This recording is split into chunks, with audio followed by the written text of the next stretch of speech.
Oh, hello everybody. Welcome to another exciting episode of Comedy Island. We're not in the studio. We're gonna uh live stream this through StreamYard, and because I'm gonna be doing some traveling, so we wanted to test how this worked out.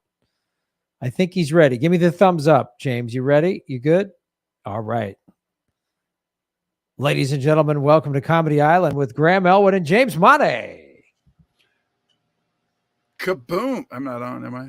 Yeah, you're on, dude. There I am. Okay, I was on the wrong page. I was looking at the wrong thing. Let me make sure my hair looks good. Everybody looks good. Hello, everybody. Thanks for watching. It's 10:17 p.m. on the West Coast. It is 7:17 p.m. in the beautiful island of Oahu, Hawaiian Standard Time. My name is Graham Elwood, and this is James Money. We've been doing this is our 5th episode, I think. Did I count wrong? I think no. It might be our 4th. Maybe it is our 4th. I thought we've done. All that matters is that we're here today and we're Right. in your face live, ladies and gentlemen. Live. And not blurry. Not blurry. Yeah, we've done the show 3 or 4 times at Stand Up Honolulu, which is a club that we love, but their internet's not great, so it's kind of hard for live streaming. So, and Backyard Politics she's our moderator. Hit the like button. I know we're streaming on my Rockfin, my YouTube, and James's Facebook page. Yup. Don't put out the password though. No. Why do I look short? You look tall and I look short. I'm gonna have to sit up in my chair, or This is as low as my chair can go, dude. There we go. Because I'm way taller than you, so I should be like this. That would be accurate if you were just completely out of frame. James, for those of you who don't know, is 6'7", and I'm 5'10". Yes. So he is. There we go. There it is. Yeah. Welcome everybody in the chat. Human love solidarity. Being a hero is not necessarily wearing a mask and a cape and saving the world. It can be as simple as doing the right thing. Thank you so much. Tony DeMeo is here. Hello, Graham and James. Hello, Wendy. So we've got. How many people are watching on your Facebook page? On my Facebook page, it looks like there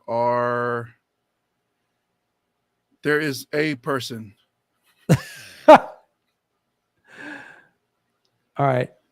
So we've got 15 watching on my YouTube. We've got 1 person watching on my Rockfin. All right. Okay, so I'm looking at it. I do see 7 engagements. All right. Well, let's okay. Let's just get right into it, my friend. So for those of you new to the show, it's James and we've known each other for over 10 years, and we're both stand-up comics. And so we like talking about comedy, sports, and a little local politics. And we also are. This is the thing I love about stand-up comedy. When you connect as comics, it doesn't matter your history, your background, anything else, because we're very different people in many ways, right? Yeah. I can fly. He shoots lasers out of his eyes. So 2 different types of superheroes. Yes. Yeah. I eat the meat. Yes, he eats meat. He drives a big pickup truck. I'm a vegetarian that drives an electric car. So that's very much our difference. Yeah. So normally we talk like a comedy special or at the top of the show. I think we should maybe just talk a little bit about, like, last Monday we didn't do the show because Kermit Appeal was performing. Yes. And I just met Kermit. I've heard the name. I've known who he is for years, but I just met him. He came to our show in Seattle that Ron Placone and I were doing. And Ron, when he got out of, I think it was right when he graduated college, he moved to Seattle and started doing stand-up there. And he met Kermit, and Kermit is like, had been doing a long time, was sort of a mentor for Ron. And so he came to our show, and he's in the green room in Seattle. And, you know, we're all like wearing masks, and Ron's like, this is my friend Kermit Apio. I go, oh my God, Kermit, I'm really good friends with James Monnet. And so why don't you tell everybody how you know Kermit? So Kermit, I know from, okay, he's Hawaiian. He grew up here in Hawaii, but he was doing comedy out of Seattle. He's opened for a lot of big national acts, and he headlines himself. He came down, I think, to open for what is his name? Big yellow one's the son. Brian Regan. Yeah. So he opens for Brian Regan. We meet. I got to meet Brian Regan.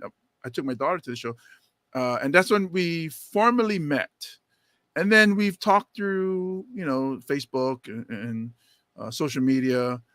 And then he opened for Dave Chappelle here on Oahu in Honolulu. And this is the thing, he is one of the reasons I was able to open for Dave Chappelle, because he vouched for me. And that, I mean, you know, one of the biggest acts that I've ever opened for, second to Graham Elwood, of course. Yeah. Now, I haven't made $60 million from Netflix, but I did sell a lot of Palm Strike shirts back in the day. So it's pretty much on par with what Dave Chappelle's done. I don't think Dave Chappelle can do that Palm Strike, because if he comes at you, you just block him like boom. Yeah. So, and anyways, so Kermit Apio has given me a lot of advice. You know, I can talk to him whenever I needed some advice. This is early on in my comedy career. And he's also a really good dad. And he posts a lot of things about his kids on social media. And so we talked about that too, as I was raising my daughter. His daughter, I think, is a year older than mine. So I got a lot of advice, not just as a comedian, but also as a dad, and also being just a genuinely decent human being. So I kind of looked up to him, even though we weren't in the same state. So I'll always put Kermit Apio up there. And when you told me you met him, I was like, oh, I love the guy. That's so awesome. And then it's funny because you said that Ron almost feels the same way as I do, or more. You know, I guess with Kermit Apio is kind of like mentoring him in a way. Well, Ron said something really interesting. And you know, Ron is a guy that, you know, I've known for about 4 or 5 years now, and we've gone on the road a lot. And so I you know, I really like Ron, and we're obviously very good friends, and I have a lot of respect for Ron. And because there's some comics in the business that are kind of weasels or scumbags or whatever. And so I know, I know it's shocking. When I heard about it too, it shocked me. I was blown away. But one of the things Ron said about Kermit, he goes, oh, Kermit showed me that you can be a comedian and be a good person. You know, you don't have to just be an alcoholic, drug addict, sleep around, whatever, you know. I mean, and you see some of these guys too on the road, you know, they're cheating on their wives or whatever, you know, they're just shitty, whatever, male or female. I've seen awful behavior from comedians, and Kermit is one of these guys that, you know, had, and since he's older than Ron sort of looked up to him that way. And it's cool to hear that, because Kermit and I are sort of in the same age group, in the same era of comic, but I have some guys like Kermit when I started in Chicago that were professional comedians, and they were on the road as headliners. They were married. They had kids. They, you know, they supported their families being stand-up comics. And I saw the guys that were on the road that were train wrecks, gambling and drinking and doing drugs or whatever. But then I also saw these guys that were like real pros, like Kermit Apio. One of them I've mentioned, Mike Toomey was a headliner out of Chicago, and he was a little bit older and he was established.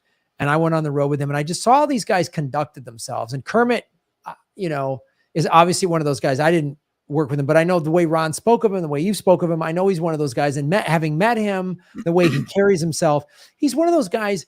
It isn't just you watch his act, and he's a very funny comedian, and you watch the skill of, but it was all the other things too, like those like professional road acts. They might not be huge household names, and you saw like how they dealt with the wait staff, how they were professional. They weren't hitting on the wait staff. You know what I mean? They got out of the way, how they dealt with the club owner, how they dealt with the way you'd go to like morning radio with them or something, and just see all of these little things that nobody teaches you, there's no school for this. There's no class, there's no handbook, but like how to conduct yourself as a professional. And that's why he's still making his living doing this. And that's honestly, Brian Regan, who I know, I'm not super close with Brian, but I know him, and I went to one of his shows. So Brian is another one of those guys. Brian just happens to be like, Brian hit it pretty big, man. He got big, and some of the people that open for him, Kermit opens for him, and my friend Gary Brightwell opens for him, and I know Jackie Cation is open for him. And I know some of the other, I don't know all the acts that have opened, but like Gary Brightwell, I'm good friends with. And Regan, and I think these guys all kind of come out of this same school. I remember one time I was headlining, it was, I think 2015, the Vegas Improv. And Gary was featuring with me, and I was getting ready to tune up for Last Comic Standing, and Gary was helping me like with the stuff and like that. And Brian had a weekend off or something. He lives in Vegas, and Regan came to our show. He didn't just hang out backstage. He got a ticket and he sat in the crowd and he watched our whole show. I mean, that's a lot for a professional road act to do, is to come sit in the audience and watch. And Regan was such a cool guy. And so when Regan was in Pasadena in 2019, Gary was opening for him, and we all went, and I think Jimmy Dore and his wife were there, and I brought several comics were there. Shoshone Livingston, who was in the FNX First Nations Comedy Experience that you've been in, was there. We all hung out with Regan. He's a really cool guy, and I bring that up because Regan also wouldn't hire a guy to open for him that's like pain in the ass or a train wreck or a drug addict. He's not going to, Regan just wouldn't deal with that. So it also speaks well of Hermit is that Brian Regan hires him. Yeah. I mean, it's that dependability that, you're hiring a professional, somebody you can depend on, that will show up and that will knock it out of the park, do the job that they need to do, and not make it difficult for you as a headliner to come out and follow, like somebody who might be attacking a crowd or cursing up a storm and getting real vulgar. That's the thing, like you say about him being professional, is that Kermit gets the last. It's funny. So Kermit doesn't swear in his show, but squeaky clean, just like Regan. Yeah. But when we had I put a show together for Doug Stanhope, and Kermit Appeal was just happened to be on the island that same weekend, and he said, "Hey, can I come watch?" He knew I was promoting it because he's a fan of Stanhope. So it's like, it's not that he thinks people should do, and the same with Brian Regan. He says on multiple podcasts where he's not against swearing; it's just not part of their act, right? And Kermit is one of those guys, and that when I watch him, like, and it's so polished. Every word, it's like, so as comics, we write out these jokes and then we chop it down till we get to really small. Kermit has his, like, watching his show at Blue Note last Monday, and he will pause for a while and then just say like 3 words, and it's a tag to the punchline, just, and then it's even funnier. I mean, I don't want to say some of his material, but there's some lines where it's just like there's 3 words, right? It was this or that, and then that just killed me. Oh man, the way, remember I was like, so I'd never seen Kermit's act. When we were in Seattle, Ron and I were like, "You want to do 5 minutes?" He's like, "Are you sure?" I'm just in a hat and jeans. I go, "No, man, please." And he just went up there again, 5 minutes, tight, crisp, bam, bam, bam, very funny. And so when he said he was coming to Blue Note, I was like, I got to see his whole headlining set. And you and I sat in the back and just watched, and we were like, oh, we kept going, God, that's a good joke. We just like his pro. It's just like, oh man, that's a good joke. And then it's like one of those where it's like, it's so simple. I know. Why didn't I think of that? It's so simple, but it's so funny. Yeah, it was so funny and so concise and so professional. And the other thing too, you learn, like, you know, he doesn't like wear a suit and tie. I'm sure I know he does cruise ships, and when you do the cruise ships, you got to be a little more dressed up. But even just at a Blue Note, which Hawaii's a little more casual.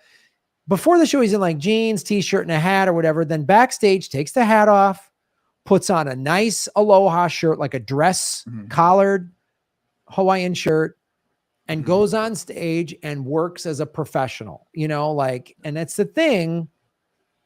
It was so cool to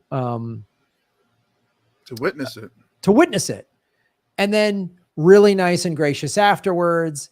And I was like, man, it was great watching you do a full set, you know. And he goes, and he had very complimentary things to say about watching my set up in Seattle. You know, he's like, oh, you're doing great political stuff. And it means a lot to me because, well, I've only known the guy like personally for a couple of weeks. He's a guy I absolutely respect. And anybody at that level that's a pro that legitimately is like, hey man, you're doing great. You're like, you can tell when someone's like a good set and yeah. and which is nice. And that's just a courtesy versus like they stop and go, dude, yeah, you're really onto something, you know. It's not that Hollywood, let's do lunch. Yeah. And never talk to you ever again. It's almost like, and God rest his soul, very sweet guy. He did help me out a little bit. Louis Anderson is like, oh yeah, he gave me his number and he did reply when I texted him. But then he said, yeah, call me when you're in Vegas. And like the 2 times I'm in Vegas, and it's like,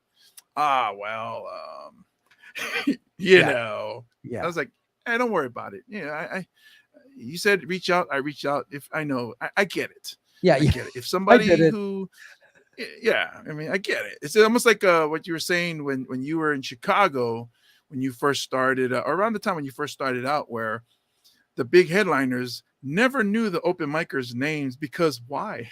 You know, why? Like, and it's just like me at the on the football team, as I'm coaching high school football here at IAEA on Oahu, and I know my lineman's name because I coach the offensive line, or I help coach the offensive line, but the other players, I have no idea what their names are. I don't know their story. I just call them, hey, you 49. Yeah, you're not supposed to be there 49. And you number 12, move this way. Get out of our way. And it's like, but I know all the linemen's names. But as everybody else, just a number. Yeah, just well, it's funny because you and I have talked about that of I'm like, I don't, you know, nobody knew my name when I first started doing open mics in Tucson, Arizona. I was a freshman at the University of Arizona, and I started going to open mics. Nobody at the open mic talked to me until I started really getting funny. And then people would come up and talk to me. So it wasn't like mean or hazing. It was just like, until you're legit funny, I'm not going to remember your name. You know, I'm just not. And there's comics I've worked with years ago who I still remember because I'm like, good Lord, that was hilarious. I worked with a guy, Tom Ryan, probably 25 years ago, and he was so funny. And if I were to run into Tom today, and we worked together once on the road, 1 week together on the road, but I was like, God, is he a smart, funny writer? He's so, and I'll never forget that guy. And so when you remember someone, because you're like, man, that bit's funny. And so this relates to this story because since it was Kermit that then recommended you going to open up for Chappelle on Maui, tell the story of before and after the show. Yeah, so like it's funny because I was thinking about that. You must have read my mind, Graham Elwood. Kalani Elwood. So when I get there, it was actually like they booked me the day of. They say, hey, can you get to Maui, which is another island? Can you get to Maui in a few hours to open for Dave Chappelle? I said, yeah, I'm ready to go right now. So they flew me over. I get there, and they're like, "Oh, Dave's doing yoga with Woody Harrelson's wife," and I'm like, "Wow, that's okay." But then when I do meet him, it's kind of like, "Hey, how's it going? Yeah, thanks for doing this," and yada yada. And then we separate. He goes to his room. I go to my dressing room, and nothing. Show starts, and not to toot my own horn, but I did pretty good, and to the point where after Dave was done, he was like, "Hey man, come here, come into my receiving room," and he said, "Let's hang out before the chaos starts. It happens. When everybody starts coming in." So we go in, close the door, and there's like food, charcuterie, new word I learned last weekend, but. But there's like a spread, and he's like, "Hey, let me make you something to eat. You want something?" "No, I'm cool. And let me make you a drink." And he's really nice to me all of a sudden. And it's almost like you pass the audition, or you're accepted into the fraternity because you were funny. And it was such a different, we had like maybe 10, 15 minutes where we're talking before everybody started coming in. And when we were leaving, he wanted to go to a club that will let his DJ get on the turntables because he wants to hear whatever music he wants to hear. So we find a place. We're on the way. We're just about to leave the theater, and he asked me, "You sure you know where it's at?" I said, "I have an idea, but I'll just follow you guys." And he goes, "Okay." And then they start driving out of the parking lot, and they stop. And he comes out of their stretch excursion or whatever's, and he jumps into my rental car, and he goes, "Oh, I'll ride with you. This way they won't leave you behind." I was like, wow. So Wow. Chappelle is riding with me from Kahului to Kihei, which is like maybe 30, 45-minute drive. And we're talking, and he's asking about, Hawaii. And I tell him about how the monarchy, the queen's throne, was overthrown and was taken by the U.S. government and military. Mm-hmm. And as we're talking, we get just before we get to the venue, and he was like, and this I will never forget. He said, "You did great tonight. You've probably opened a lot of doors because you've gained the acceptance of Jeff Wills, who's the president of Live Nation Comedy." Mm-hmm. He said he's approved of you, and he thought you were really funny, and I do as well.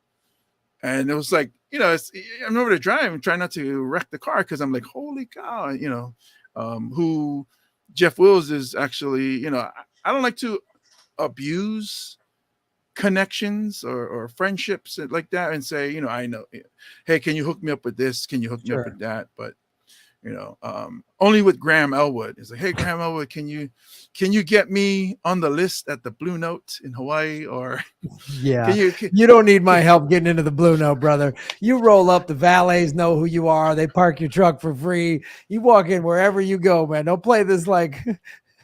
That's because I used Tamua Tuine's name. So yeah, but they know who you are, man. When you walk around, like this guy, James Monty, let's. So first of all, you're telling a story. The reason Chappelle gave props to you is because you earned it, because you're a funny stand-up comic. And then, you've worked hard, and you stayed on Oahu because you were raising your daughter, and, you're a funny cat, and you've been on TV. I put you in a TV show, not because you were my buddy and I was doing you a solid. I was doing it because you earned it and you're very funny. And that's what Dave Chappelle recognized. And that's what Jeff Wills recognized. And the guys at the Blue Note also recognize that too, because you're funny, man. And you're in local commercials now, and like, you're doing all right. Plus you're 6'7", so not a lot of guys are going to say no to you when you not when I'm standing in front of them. They might say no in a Zoom meeting or something, but when I'm standing in front of them, they kind of like, they give me some respect.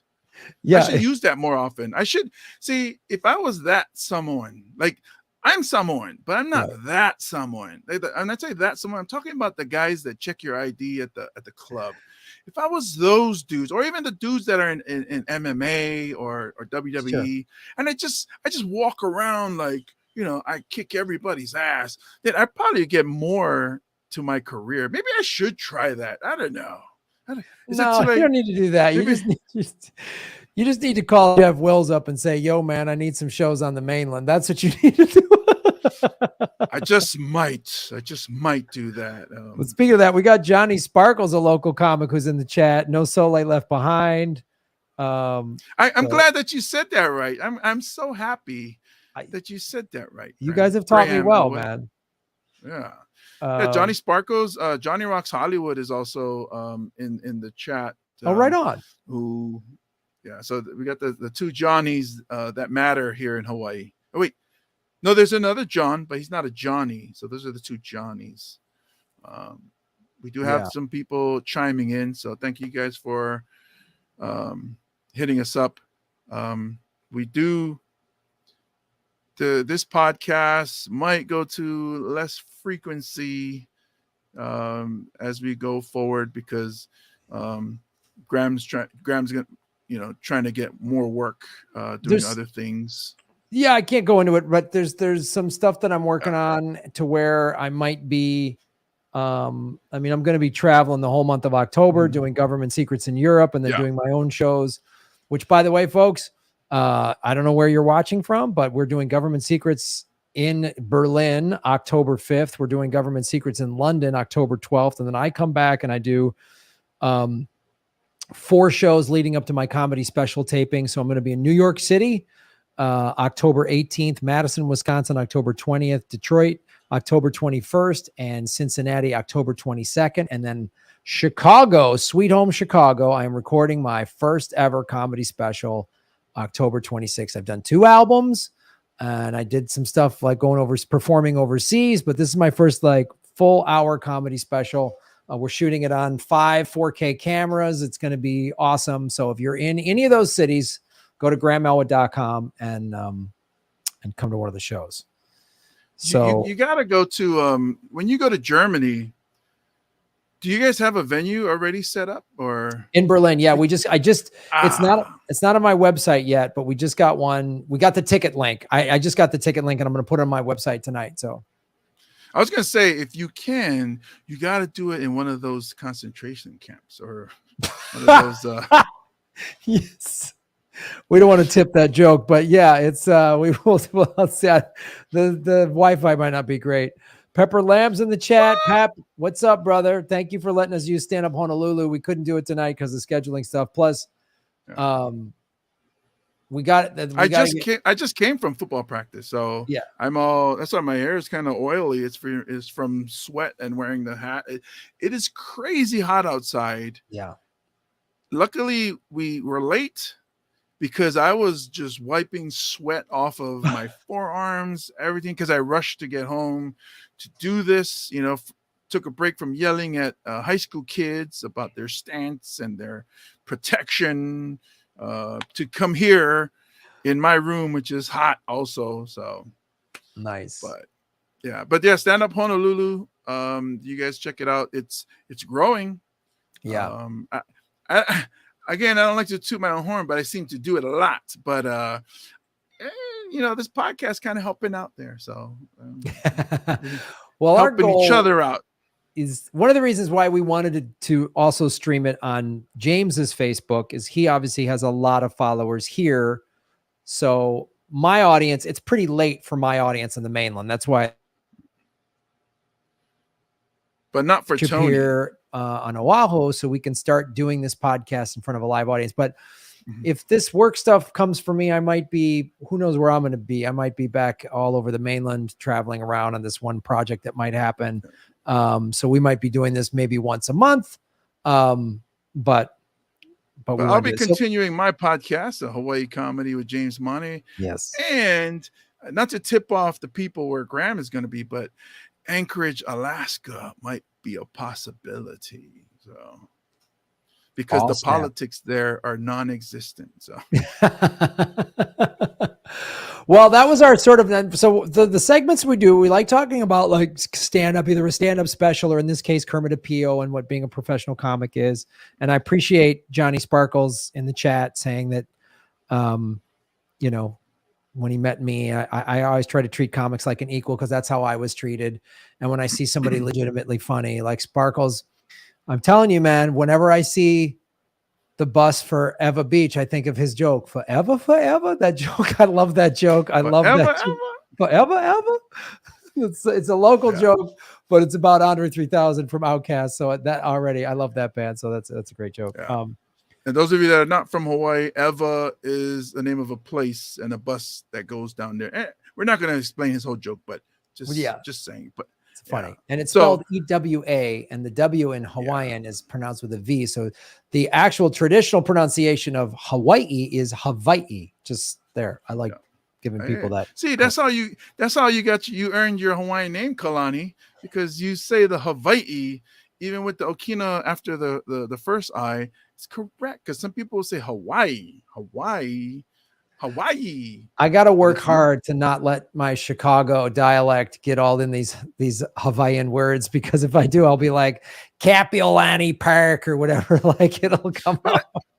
To be honest, it's okay. You know, like I was watching a TikTok argument where a person was talking about when we say croissant.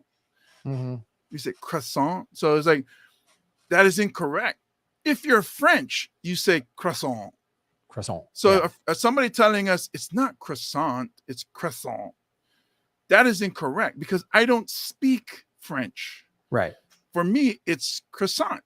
Just like the same way as I don't go, hey, can you get me that tortilla? You know, it's like, or you know, let me get the pepperoni. You know, he's like, because now, like, if I was to talk like that, wouldn't that sound weird? So it's the same with the French word. I learned this from my father, who spoke 3 languages, right? He had a PhD in German theater history. So he spoke German, Spanish, and English, like fluently, read and write. And he was so great at stuff like that. Because I remember when I was a little kid about the car Porsche. I go, Dad, is it pronounced Porsche or Porsche? Because I was like having an argument with one of my buddies. He goes, and this is what's great when you have a dad that's a scholar. He goes, well, Porsche is the English pronunciation and Porsche is the German pronunciation. I was like, oh, like you say, like it's croissant in English, it's croissant. Like I'm from Chicago, Illinois. In French, it's Illinois. They would pronounce it Chicago, Illinois, like, which we would not say here. Or Detroit. Detroit. Yeah, exactly. There's a lot of French Canadian words that are used specifically in the Midwest. So because the French had a big thing here in, you know, during the colonizing of this America.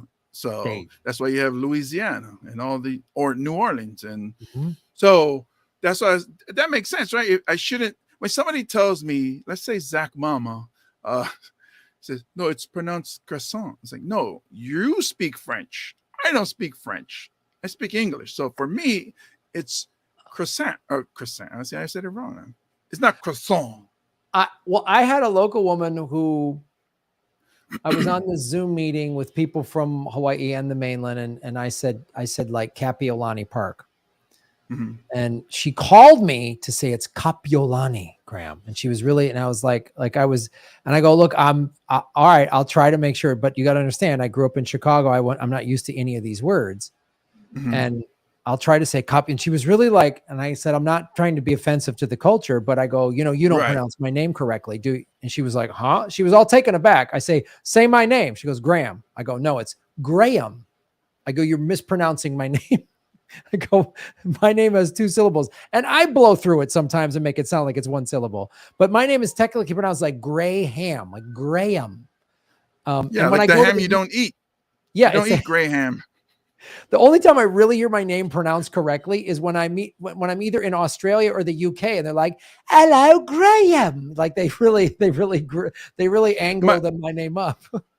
My car says your name right. So when I click I say the call button, you know, when my phone's connected to the car, and I'm like, call Graham Elwood on mobile, and then she comes on, she says, calling Graham Elwood on mobile. I was like, don't correct me, lady. How dare you, computer woman? Well, the computer woman, they're usually they're I guess they're pretty Anglo, centric, because she goes calling James Maine, like that's how she says her name. Even, the worst thing is she says that in my car too. I'm like, wait a minute, I own you, bitch. You better say my name right. I know you're not Siri or Alexa. You're some kind of Chevrolet wannabe Siri. I own you. Say my name right. I know. Siri, for a while, Siri was like, if you said a name correctly. Oh, now she's okay. Now you woke Siri up. Here, I'm gonna see. Let's see if she gets it right. Because sometimes when you say, they'll repeat it the way you say it. So let's try it. Hey Siri, call James Maine. Calling James Maine. Oh, boom! You got it right. I might have to switch to Apple. If only those weren't getting hacked. So I'll stick with Android. But yeah, Graham Elwood. But we changed it to Kalani Elwood. So you're just Kalani Elwood, and I'm Jimbo Maine. Jimbo Maine. I'm giving into my East Coast roots, and I'm from Elizabethtown, New Jersey, and I'm Jimbo Maine. So Jimbo Maine. I live right next to the third nuclear power plant. My cousin's got 3 eyes. Forget about it. So, Jimmy Maine. Me and my family. Yeah, me and my family, we work in construction. Get out of here. Yeah, Jimbo Maine's more south. Jimmy Maine, that's East Coast. That's my buddy Jimmy Maine. Jimmy. They'll call you Jimmy the Maine. Jimmy the Maine. Forget about it. It's so funny. This was a while ago, but one of my exes is from New York City, and her nephews came over to Hawaii for the first time, and they were, the oldest one was like maybe 7th or 8th grade, and just like, so I went to school in Buffalo, New York. I know some New Yorkers. I know like how street tough New York's. Forget about it. The way they talk. Get out of here. And it's so funny watching him flip out when we're in stores and nobody's watching them. And he was like, we would leave the store and we would get in the car. And then I was like, when did you buy that? I was like, oh, I didn't. I was like, you took that? He was like, and nobody's watching. And I was like, you don't do that here. He's like, yeah, but it's so tough because nobody's watching. It's like, I was like, still, it's illegal. And he would take like little things, like a candy bar, or it wasn't like he was some big heist, but it's just that the difference where, like, in New York, somebody's always watching. Right. Hawaii is so laid back and so chill. He's like, I just couldn't help it. As I walk into stores and nobody's watching, it's almost like you're giving things away. And I was like, don't do this anymore. You're not riding with me anymore. Yeah, I don't want your crimes. Yeah, he came out with magazines. Like almost every time you come out with something, I'm like, stop it. Just stop it. It's like somebody has to be watching you for you to do good things. It was so crazy. Well, let's talk a little bit. We got some time. What did we want to talk about sports wise? So it's so funny. Okay, so I'm a Niners fan, right? So it's funny how before the first preseason game, the talk was, Trey Lance, there's so many questions. There's so many questions. We don't know if he's good enough. Can he do it? There's so many holes. And then after the first preseason game, he only does like 2 series. And he didn't even play the second game, and now it's the Niners are going to the Super Bowl. They're not only going to win their division, they're going to the Super Bowl, and they're the team to beat. And I was like, what happened to the Bills? You guys was all about the Bills, and we don't know about Trey Lance. And like, no, we're sold on Trey Lance and Shanahan. The 49ers are going to do it. And I'm like, now I'm worried because it's like, when everybody's on board, that's when it feels like something's going to happen. It's not going to work out. I liked it better. Yeah, I liked it better when people didn't care, like the Bears. Nobody cares about the Bears. Nobody cares about the Bears. The Bears won their second preseason game.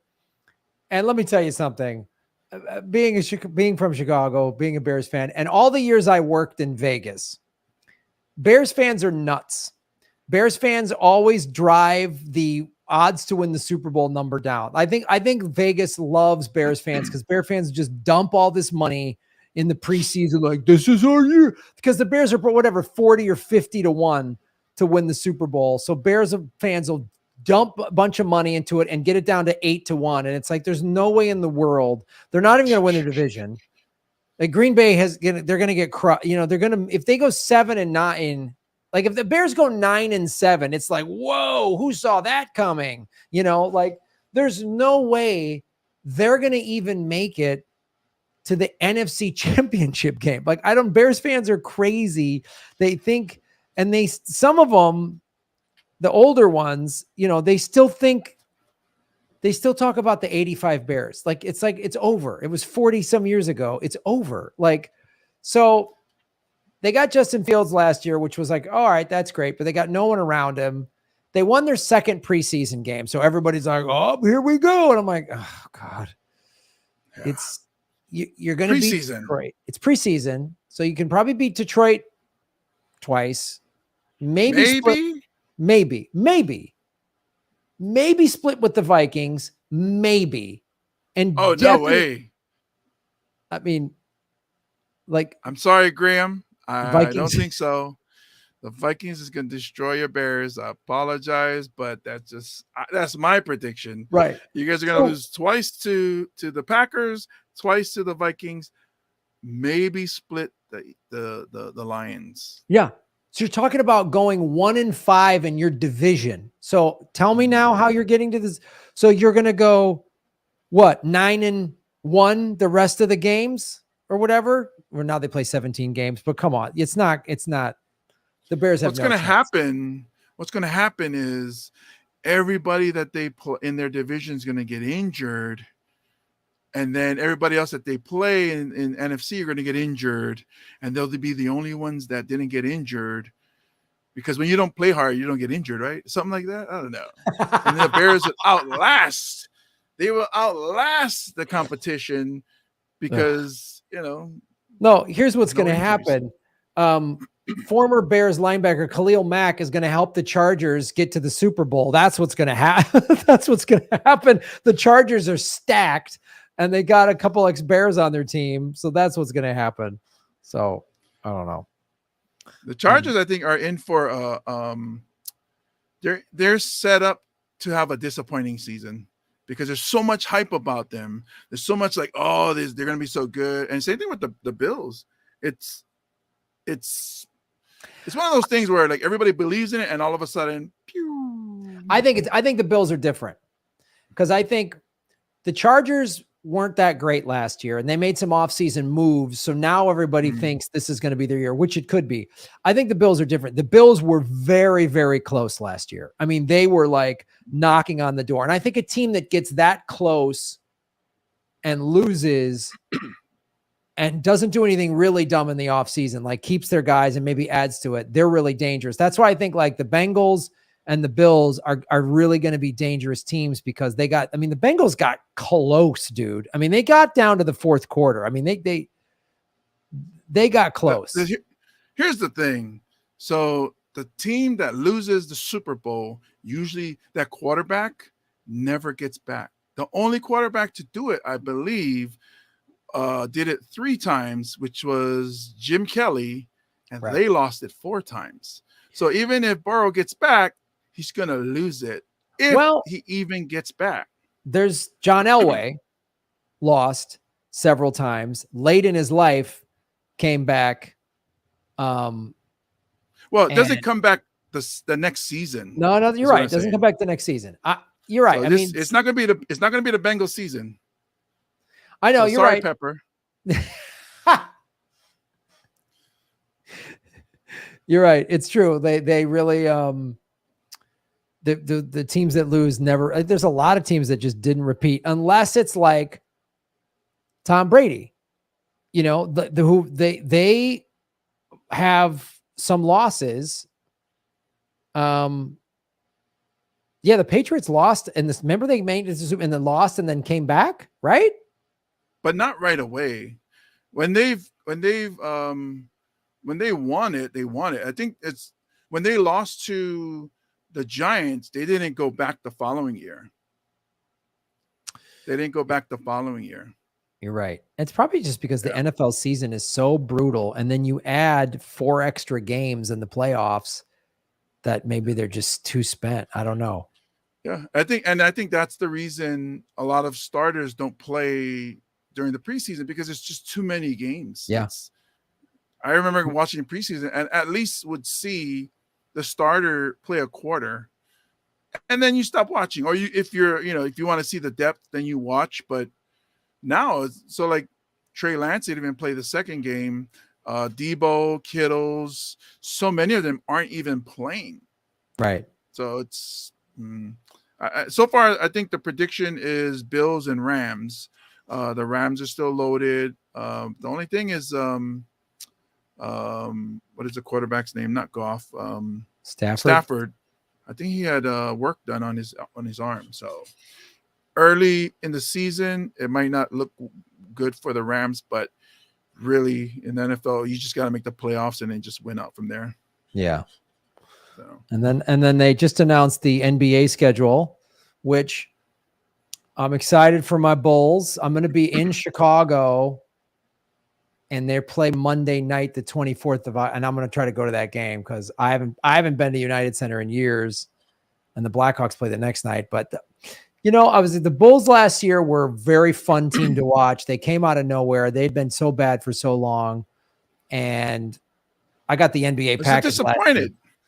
I know. It's a disappointment though, because you and I were talking during the season, like, yes. Wow, these guys are really good. But then the playoffs happen, and then we said, where are they? They fell off before the playoffs. I mean, now granted, they had some injuries. They definitely had to deal with injuries, and everyone in the league was dealing with COVID, so they can't really use that as an excuse. But they had some legitimate injuries, like Alonzo Ball going out for like 6 weeks, and Caruso went out for like 6 weeks, and that definitely hurt them. The one thing, they didn't do any huge moves in the offseason. So Vukovic is their center, and he's kind of okay. He's a like 15-10 guy. Like he's okay.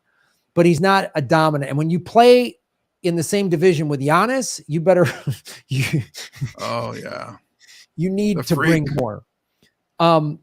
So they didn't make any big moves in the offseason to be like, they're the team to beat, but they didn't lose anybody either. And they were in the number 1 seed. They were in first place in the East through like January, end of January, right? So they were dominant. They came out strong. November, December, January played strong. Now the NBA is a long season. The thing I'll say why I think they're going to be fun to watch. Are they going to dominate? I don't know.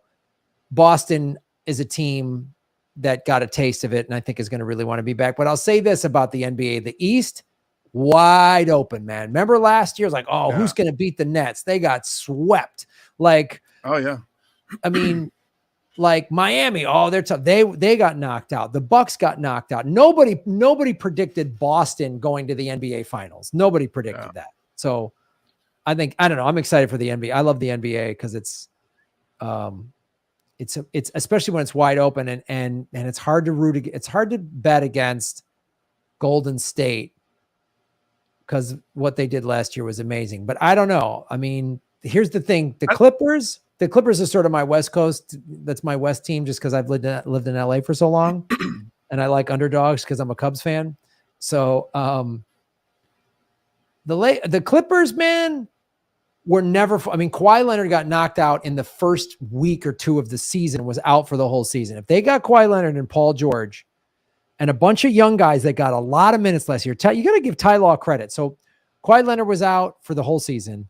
Paul George was like injured back and forth, and they still like played 500 ball. So you got a bunch of young guys. So if Kawhi Leonard and Paul George are healthy all year, watch out for the Clippers. That's all I'm saying. Watch out for the Clippers. Are you serious? It's like, Dude, they got I think Kawhi, they got Kawhi Leonard and Paul George. Come on now. the Bears have a better chance of making the playoffs than the Clippers do. Wait a minute, dude. Wait a minute now. I that's a bold. The Clippers. I don't think the Clippers are going to make the playoffs. Really? The West is too many. So like, let's see, Lakers will bounce back. They will bounce because they're the Lakers. They may not be the top. There's the Lakers, Warriors. The team is 90 years old. The Lakers are all 90. So they have the highest IQ and most experience. Plus, they got the most drugs. So Lakers, Blazers, Phoenix, Utah, Denver. It's 8 teams that make it to the playoffs, right? Yeah. Who else is over there? The Mavericks. Mavericks are very good. 2 more. Yeah. San Antonio, not so much. Yeah, but Popovich is still there, right? Yeah, they had a really off year. I don't know what their team. I mean, he's obviously still a very good coach. That's it. But I mean, look, 2 years ago, to say the Clippers aren't even going to make the playoffs, I don't think you can say, because the only reason they didn't this year or last year was because Kawhi Leonard was out. You have Kawhi Leonard and Paul George healthy, and then a couple of young guys. That's a team that they'll definitely make the playoffs. Okay, we might have to put that up there then. We'll see when we get there. That's like another year, but I'll put that up there and say the Chicago Bears will make the playoffs before the Clippers do. All right, everybody watching this and in the chat, one guy injured, all of a sudden our team can't make it. Come on, man. Come on. What? This is preposterous. This is ludicrous. What's it? Stephen A. Smith over here. Pepper Lamb goes, Blazers. James is drunk. Backyard Politics asks, what's everyone's favorite NBA team? Put it in the chat. Yeah, let me hear what your favorite team is. Yeah.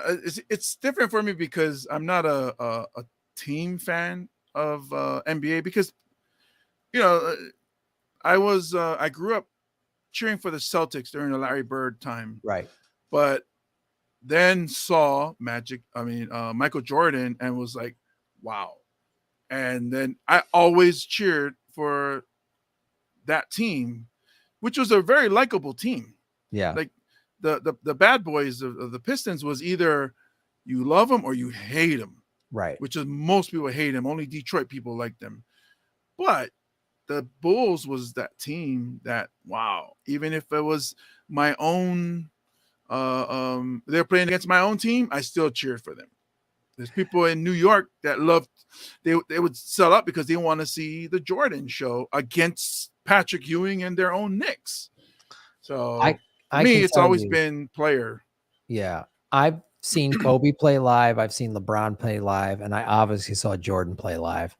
And there was nobody like Michael Jordan. Nobody. Like I'm a Bulls fan, but he was that, and those teams were unbelievable to watch. I've never seen a team that dominant. I mean, other than like in any sport, other than like the Tom Brady and the Patriots. I mean, like just the way they just dominate. But the Bulls teams, those teams were like, it was. And I wouldn't say those Bulls team. I would say that Jordan team. Right. Well, here's the other thing too about that Jordan team. All of the guys that were amazing players that just had the misfortune of being in the league the same time as Jordan. Yeah. Karl Malone, Sean Kemp, Charles Barkley, Patrick Ewing. I mean, these guys, John Stockton, these are amazing players. These are Hall of Fame players that never won a championship because they just happened to be there when Jordan was there. I mean, yeah. So they just couldn't, and that's the whole argument with Jordan or LeBron. And the funny thing is that the people who are arguing that LeBron is the GOAT they never seen Jordan play. Right. They not even watched a game. And then they watch his highlights and like, oh, whoa, wait a minute. And I'm not saying LeBron isn't good, but then first of all, you should never be an argument about GOAT because there's different eras. I think, and that's the thing with me and my dad. My dad would always say is like, you can't compare them because they're different eras, different time, different style of play.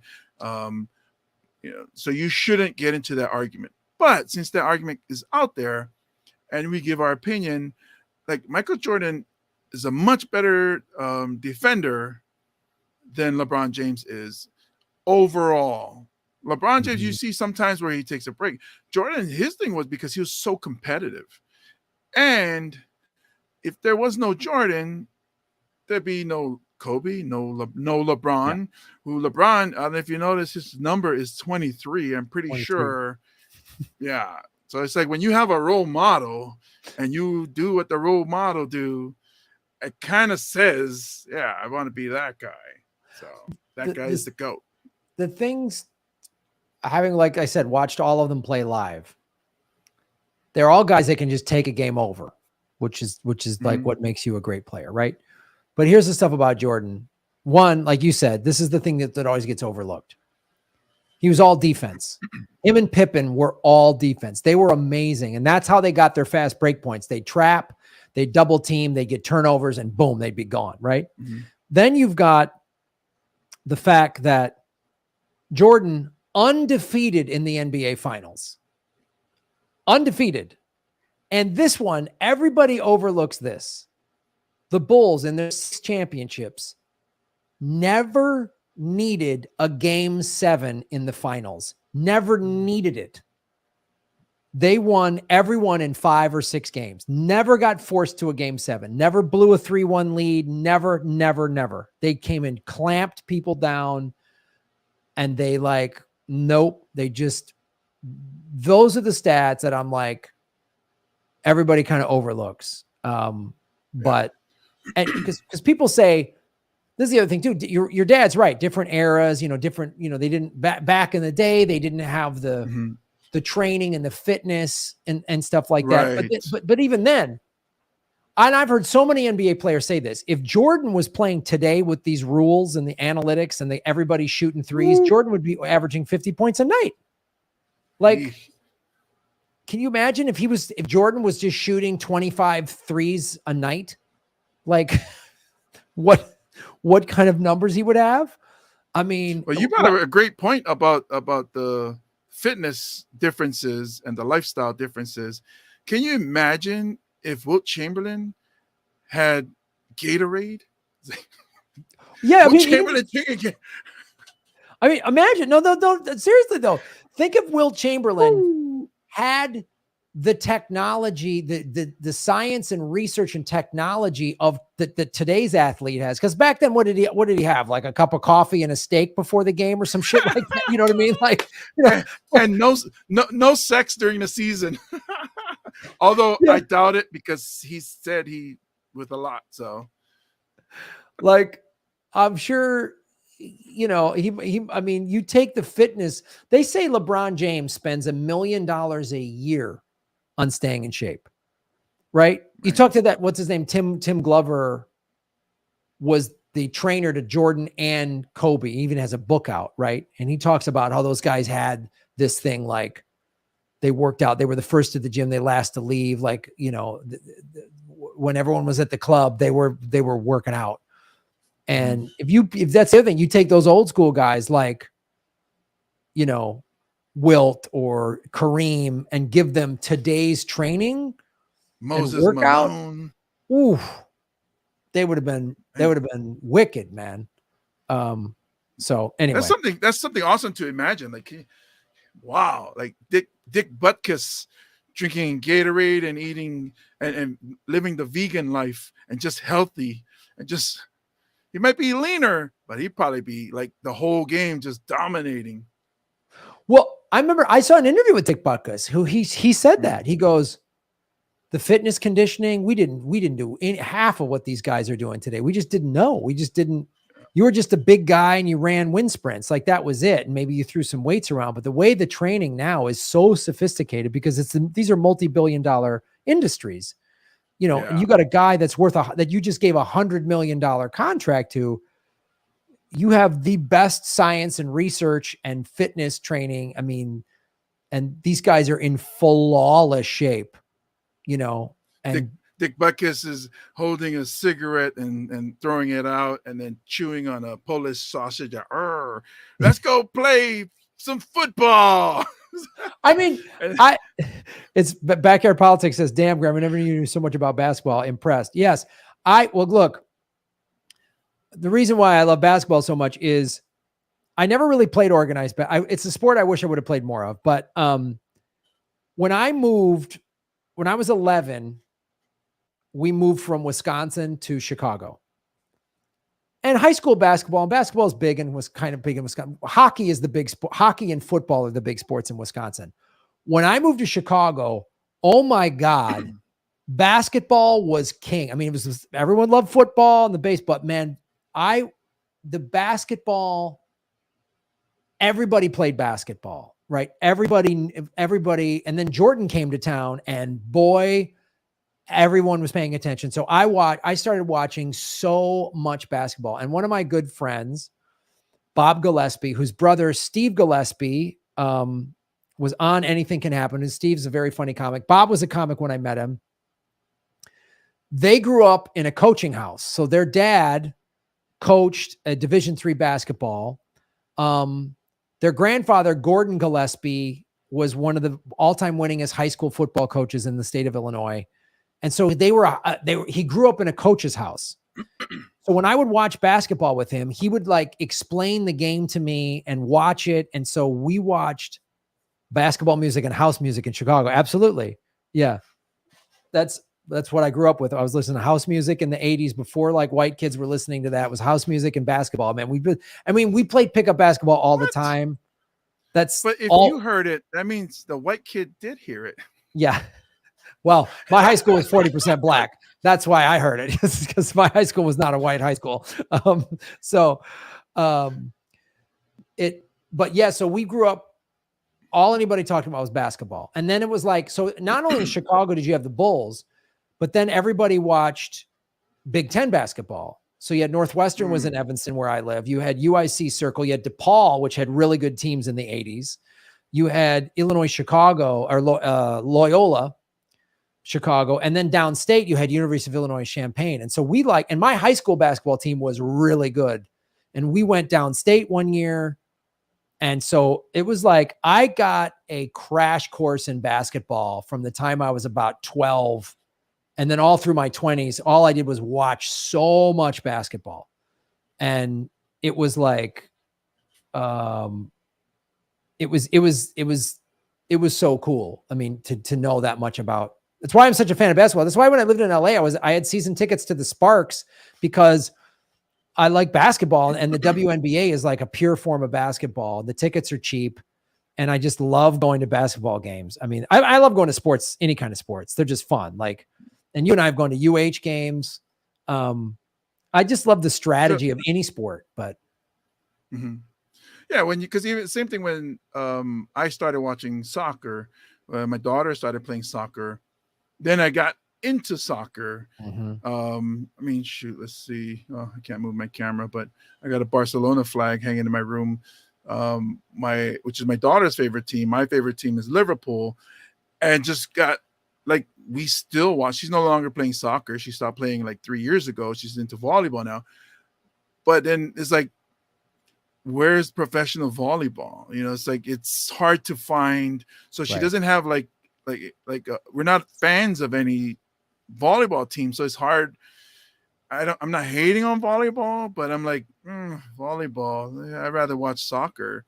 So getting into, like you said, the strategy of soccer and learning about how the world plays soccer compared to how the U.S. plays soccer, and I love it. MLS is huge now. Their stadiums are filled. The NWLS, I believe, is the women's league. and also in Europe, the women's soccer is going because, and I've always said this, that so there's some sports where there's a big fall off in skill level or excitement, or like, so NBA, you get the dunks, you get the crazy in your face swats, which you don't get in the WNBA game, Right. but you get the fundamentals. Whereas in soccer, the women and the men, yeah, it's a little different, but you can still get the same feel from watching really good women play soccer and men play soccer. And I watch. It doesn't matter which gender is playing soccer. I watch it. So yeah, that's the thing. I think that's what we love about sport. I got really into the MLS because Dave Anthony from the Dollar Podcast is friends with Drew Carey.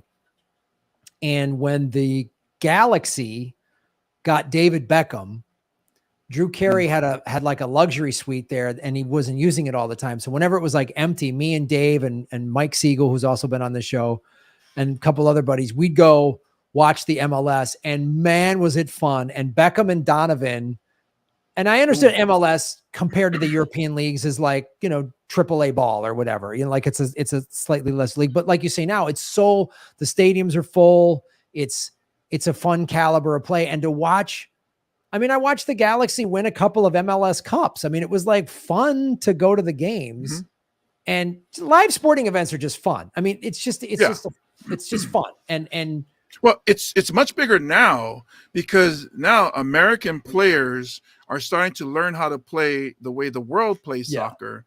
And so now American players are getting recruited or drafted or whatever it is to Europe to play with the English, the Premier League, La Liga in Spain, and are doing well.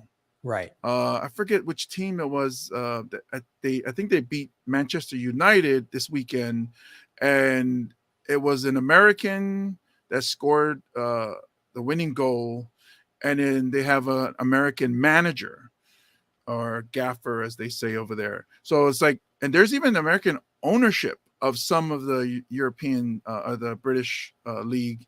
So that's how. Because Americans, let's face it, we have good training. We are very competitive at a young age. The reason our women are good at soccer is because in France, you know, let's 5 years, 10 years ago, France, in the European countries, they don't raise their daughters in sports. Right. Where hey, let's go. We got soccer, we got whatever, you know, we train our daughters to, you know, like, you're equal as the boys. You know, you're going to play sports, you know, and then you figure out what you want to do after. But we raise our girls in sports. And that's why the U.S. women's team were so good for so long. They might not have the strategy down, but physically and, you know, their competitiveness was just were bigger than the other countries. Right. But it's starting to change. France is starting to step up. Canada is always competitive because a lot of their players would come down to play in our colleges and then go back and represent Canada. Well, Brazil is always Brazil. So it's funny. It's like in the women's game, it's the reverse. Now these European women are starting to get college scholarships in the States, and so they're going back and they're representing their national teams. Like I was watching the Women's World Cup, Sweden and England. It's like, oh, she played at North Carolina. She played, you know, like it's like, and which is really impressive to watch. And also too, our country spends a lot of money on youth sports, where some of these other countries, they just don't. Like Brazil doesn't have the money. They only spend it on the men's team, which is unfortunate because their women, they've competed for the Women's World Cup. But yeah, that's why I just anyway, I love going to sports. So we're probably wrapping up on time here. Yeah, we will be at the University of Hawaii sporting events as well as high school. You know, we support the local sports and the University of Hawaii, because that's the highest level we have for pro team. We don't have a pro team here. Mm-hmm. So Graham and myself will be at these events. If you see us, say what's up. Yeah, say what's up. I mean, I forgot to mention this. The pro league on this island is surfing. That's I was at the Pipeline Masters in January, and I saw a 50-year-old Kelly Slater win, and it was the beach at Pipeline was packed. I mean, it was like 40,000 people on the beach cheering like a Super Bowl. It was awesome. I mean, that is like, if you ever come to Oahu in December or January, go to the North Shore and watch the best surfers in the world, watch one of the most dangerous waves in the world. That is the pro sport here, which is amazing. But also, but yes, James and I will go see UH football. We'll go see, last year we watched men's and women's basketball, and the volleyball. UH volleyball is really good. The men's team won two back-to-back national champions. So, and then we also had a great time at our first time going to University of Hawaii baseball field or stadium. Oh, that's such a beautiful place to watch too. It's a beautiful, that's a great college baseball stadium where UH plays. Because I went to USC's stadium, which was like, okay. And I thought SC would have like a really decked out college stadium. It was okay. The UH stadium was like I put the UH stadium up on par with some really good minor league parks that I've seen. Like, it's up there with like a good AAA park. I just wish it was the outfield was a little smaller, so we get more home runs, because that ball gets up in the air, and that wind that comes down hits Manoa. Those balls don't travel. It just drops. Like, you watch it, like, oh, it goes up, and then just drops. It's like, what happened? Yeah. And you know, the women's soccer team plays out this way, just outside of Pro City, in Waipio, and the games are free. So the UH women's team plays out in Waipio? Yep. The Waipio Soccer Complex. I think Hawaii Pacific University does as well.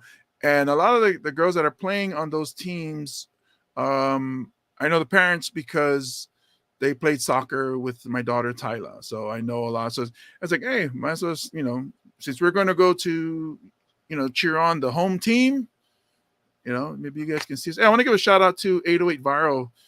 They shared our podcast, so that more locals could see us doing our thing here at Comedy Island with Graham Elwood and James Mane. Yes, check it out, folks. And also, James, he's modest. His daughter is a scholarship athlete in volleyball, so she's an amazing athlete. Yeah. Casper College. So I'm making highlight videos that I'll be posting. So if you check them out, follow me at Comedian James Mane on Instagram, on TikTok, on Facebook. Follow Graham Elwood at Graham Elwood on Instagram, TikTok. Yes, TikTok. Political Vigilante makes TikTok videos. And Facebook. So follow us on social media. We're trying to build up our social media. So if you can help us out by sharing our posts and telling people to follow, that'd be great. We really appreciate it. Yeah.